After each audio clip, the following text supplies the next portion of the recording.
Намжимгшин одоо эн чинь нөгөө цэцтэр за жишээ татгаж ярихад жишээлбэл сая 24 оны сонгуулиар ингээд тойрог томроод 3 аймаг ч юм уу нэг болоод ингээ явангуут гишүүд болохоор өөр өөрсдийнхөө хэвлэмэл материал сэтгүүлийг тараагаа сонгуулийн үеэр сурталчилгаа хийсэн гэдэг асуудал тийм үү. Цэц энэ дээрээс одоо жишээлбэл юу ачлаа штэ. Зөрчсөн байна гэдэг болчлаа штэ. Та бол их хурл хөлөөлж энийг бол одоо зөрчөөг байна гэдгийг хамгаалахаар орсон байгаа тийм үү. Тэгэхээр ерөнхийдөө бол яг одоо та энэ дэр нэг гол аргументуудыг хэлж өгөөч. Сая жишээлбэл бид нар яасан гэхээр би жишээлбэл өөрөөрөө ботход Төв аймаг дээр бэлтэж явж байгаа. Тэгээд Дархан Сэлэнг ороод 5 дугаар тойрог гэдэг ингээ болцсон. Тэнгуут их хурлын яг бодит амьдрал дээр бол их хурлын гишүүн хүмүүс бол сонин хэвлэл тараагаад за тэгээд бүр тэгж ярих юм бол засгийн газрын үйл ажиллагаа танилцуулна гэдэг байдлаар ингээ явцсан.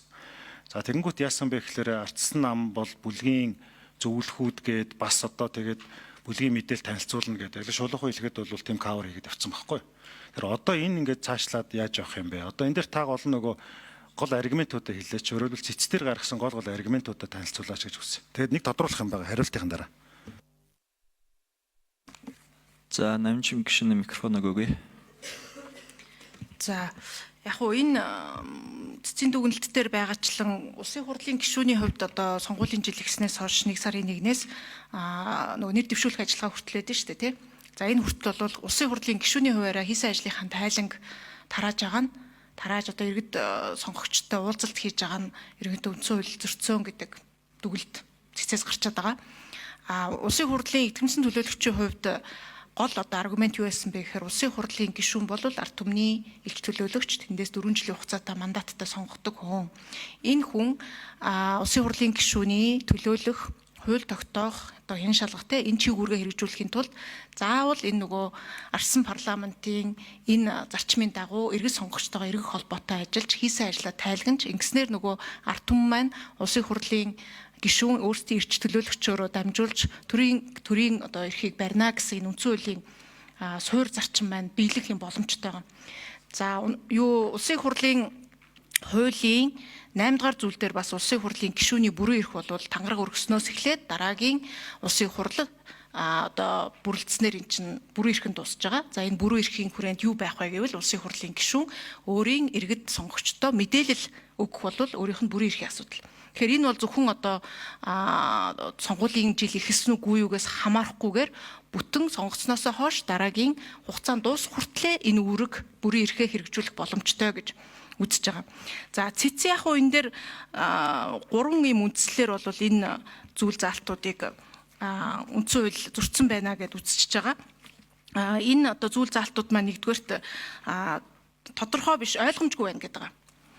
Тэрний яг гол одоо аргумент нь яг энэ дээр цэцгийн дүгнэлт дээр ингээд зарим параграф эдэртээ санал нийлэхгүй юм зөндөө байгаа. Яг мэтгэлцээний ям мэтгэлцээний үеэр дурдсан тайлбарууд, сонгуулийн ерөнхий хорооноос экспертийн хувьд авсан дүгнэлтүүд, учир шалтгаанууд бол зөндөө олон юм дурдгдсан. Гэтэ энэ дүгнэлтэн дээр ерөөсөө ороогүй. Энэ дүгнэлтэн дээр ерөнхийдөө одоо цэцгийн гишүүд өөрсдийнхөө байр сууриас одоо хандаад нэг талын югаараа мэдээллүүдээ оруулаа явцсан байна гэж би бас харж байгаа. Гол одоо нөгөө 3 үндслэлээр энийг хүлээн зөвшөөрөхгүй одоо үндсэн хууль зөрчсөн гэж байгаа юм нь бол нэгдүгээрт энэ улсын хурлын гишүүний хувьд хийсэн ажлын тайлангаа сонгуулийн сурталчилгааны материалаас нөгөө ямар ялгаатай байх нь хуулийн зохицуулт байхгүй. Тэгээ ойлгомжгүй байгаа нь улсын хурлын гишүүн тайлан тараах нэрээр сонгуулийнхаа сурталчилгаа хийх боломжийг бүрдүүлсэн байна. Тэгэхээр гол нөгөө нэг мэдээлэл гаргачаач гэсэн хэлж байгаа нь окей, тайлан тараах мэдээлэлээ өгөх тэр иргэд сонгогчтой ба. Гэхдээ тэндээ хийж байгаа тэр мэдээлэл тайлан чинь яг хийсэн ажлын хүрээнд байх юм уу? Яг ямар шалгууртай байх юм бэ гэдэг ямар зохицуулт байхгүй болохоор үүнийг улсын хурлын гишүүд буруугаар ашиглаад илүү өөрийгөө дараагийн сонгуульд орох нэр дэвшигчийн хувьд сурталчлах юм ажиллагаа болгоод байгаа. Гүцэгээд хариул. Наадах чинь чухал асуудал ярьж байгаа шүү үнэхээр. Ийм байгаа учраас эний тэр нөгөө тайлангийн агуулга нь юу аах юм, хэлбэр нь юу аах юм, тэ хэмжээ хязгаар нь юу аах юм, юу хийж болохгүй юм, ямар мэдээлэл тусгаж болохгүй юм гэдэг энэ асуудал ерөөсөө орхигдсон байгаа, ерөнхий байгаа учраас энэ болохгүй байна гэдэг аргументыг хэлсэн. За нөгөө талаараа энэ сонгуулийн тухай хуулийн 48-ийн 1 дээр ерөнхийдөө хууль бус сурталчилгааны асуудал байгаа. Тэгээ хууль бус сурталчилгаа буюу иргэд одоо олон нийтийн сонгогчдыг татах зорилгоор ийм зүйлийг хийж болохгүй гэдэг.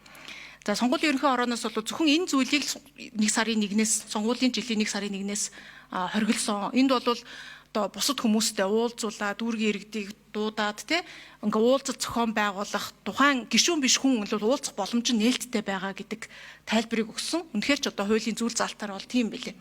Энэ дээр зүгээр нэг аргумент нь иргэн хүн, гишүүн биш хүн ажлын тайланд тарааж болох юм уу гэдэг асуулт байсан. Ажлын тайлан яах гэж тараахын эрэг сонгогчдын одоо гишүүн биш одоо сонгогдоогүй субъектийн хувьд бол яах вэ гэхээр сонгуул зориулж тараах байхаа. Тэгэхээр боломжгүй энэ бол иргэд сонгогчдын саналыг авах одоо зорилгоор сонгуулийн сурталчилгааны кампанид ажил эхлэегүй байхад энэ ажлыг эхлэх болно гэсэн. Тэгэхээр энэ дээр бол эцсийн гишүүд нэлээд ноцтойгоор одоо хандаж за тэгээд цахимаар тараах юм бол окей юм уу? Эсвэл хэвлээд тараах юм бол энэ эд хөрөнгө тараасан гэдэг хэрэгт орох юм уу? Яахаараа улсын хурлын гишүүд өөрийгөө таниулах ажлын тайлангаа хийсэн тайлангаад юу яагаад танилцуулж болоод жирийн иргэд болдгүй гэсэн энэ аргументыг бол нэлээд тавьсан байгаа. За хоёрдугаарх нь бол яг эндээс үүдэн гарсан тэгш бус байна гэж байгаа.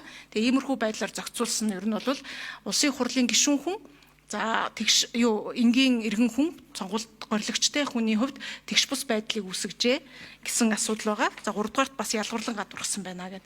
Тэгэхээр яг хуу нэлээ наривчилсан гадны одоо зөвлөмжүүдийг дурдсан асуудлууд байгаа. Зүгээр миний харж байгаагаар бол энэ бол эхний бол тэр тодорхойгүй байдал нарийн зохицуулт байхгүй асуудал нь улсын хурлын гишүүний байх ёстой заавал иргэдтэй тайлагнах ёстой процессыг тэр чигээр нь одоо байхгүй юм шиг ийм гисцийн дүгнэлтэнд оруулсан. Тэгэхээр энийг бол яг бидний хувьд хууль тогтоомжийн хүрээнд бас харах боломжтой гэж харж байгаа.